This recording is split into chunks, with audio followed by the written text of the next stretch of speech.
Families in Texas grieve loss of 19 children in shooting. It ended as specialized officers breached a pair of adjoining classrooms and killed the gunman barricaded inside. 19 children and 2 teachers were killed in a massacre that ripped open a nation's deep divisions over gun violence. The deadliest U.S. school shooting in a decade shakes a rural Texas town. Uvalde, Texas. The gunman who killed 19 children and 2 teachers in a rural Texas elementary school on Tuesday entered the building despite being confronted by an armed school security officer, then wounded 2 responding police officers and engaged in a standoff inside the school for over an hour, state police officials said. While gaps remained in the timeline of events, details emerged on Wednesday of a protracted scene of carnage at Robb Elementary School in Uvalde. What began around 11:30 a.m., with the first report of an armed man approaching the school, ended as specialized officers breached a pair of adjoining classrooms and killed the gunman barricaded inside just after 1 p.m., state police officials said.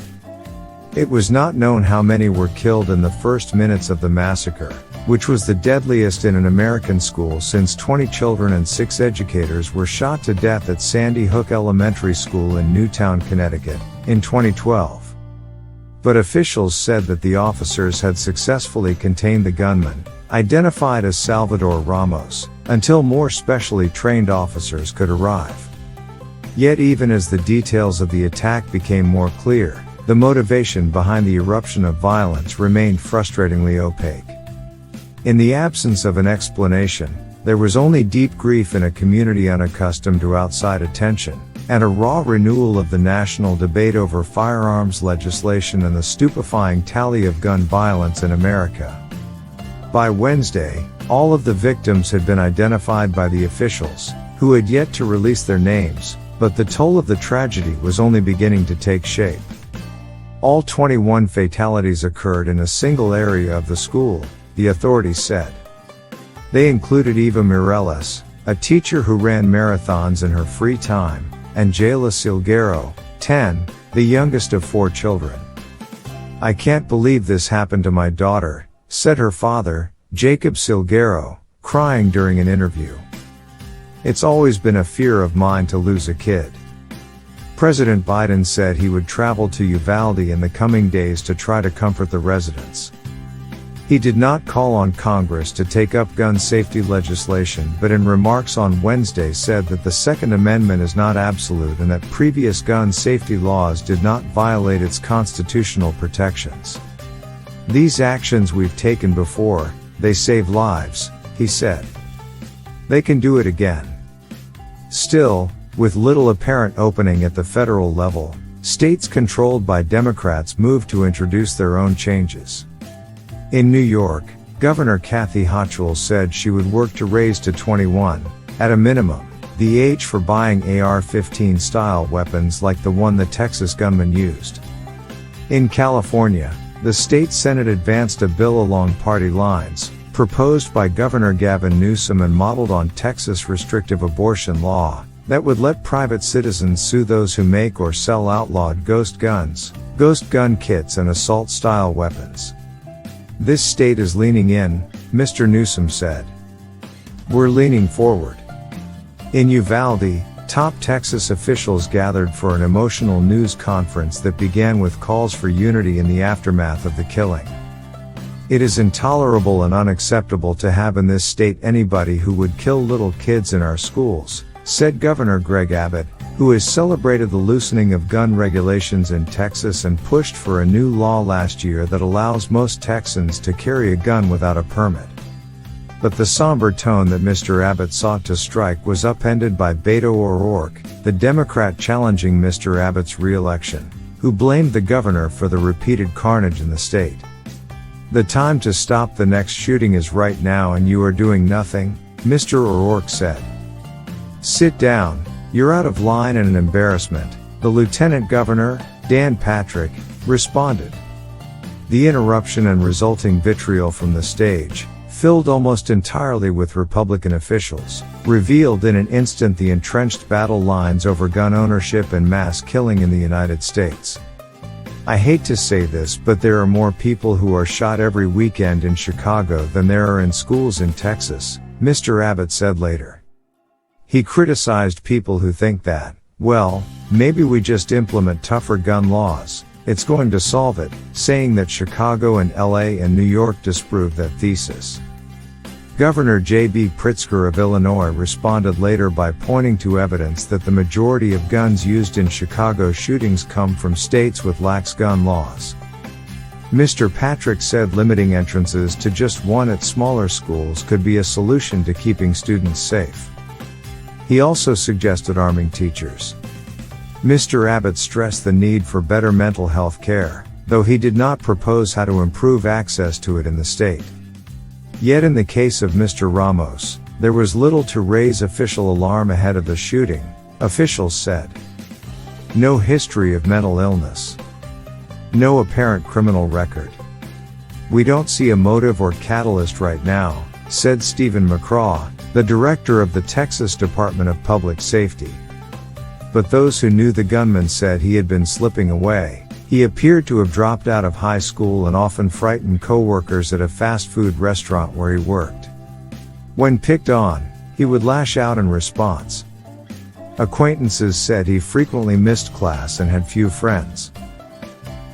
He would curse at the customers, at the managers, even at me, said Jocelyn Rodriguez, 19, an employee at the Wendy's restaurant. She recalled that he once told her, "I'm going to shoot up the Wendy's," but she never took his threats seriously. "I thought he was joking."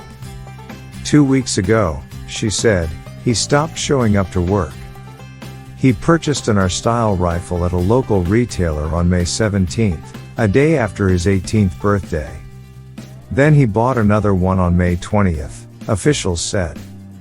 In between, he bought 375 rounds of ammunition. He had been messaging obliquely about his plans with a 15-year-old girl in Germany who he had recently met online. The girl, who asked to be identified only by her nickname, Cece, said he had video called her in the days around his birthday from a gun store, where he told her he was buying a rifle. Mr. Ramos also showed her, on the video call, a black bag that appeared to hold many magazines of ammunition and at least one gun.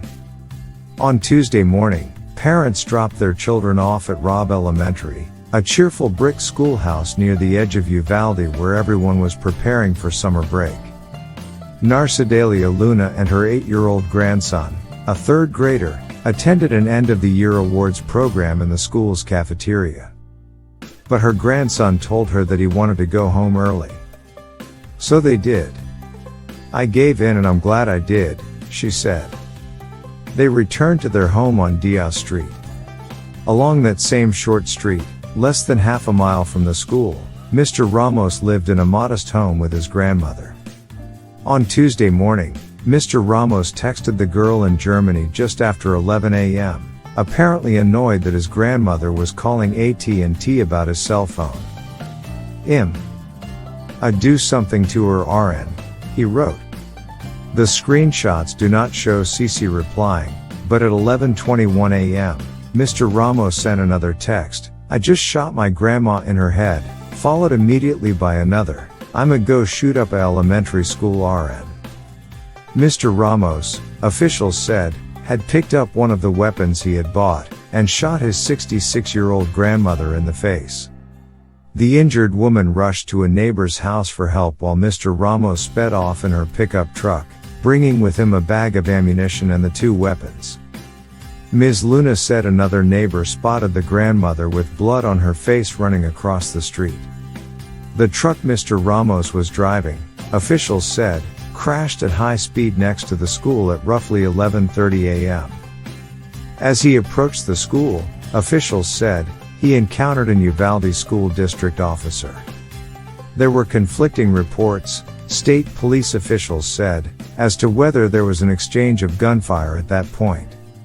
As the gunman approached, Juan Paulo Ibarra Jr. said, his little sister, a 10-year-old student at Robb Elementary, had been inside her 4th grade class, watching a movie.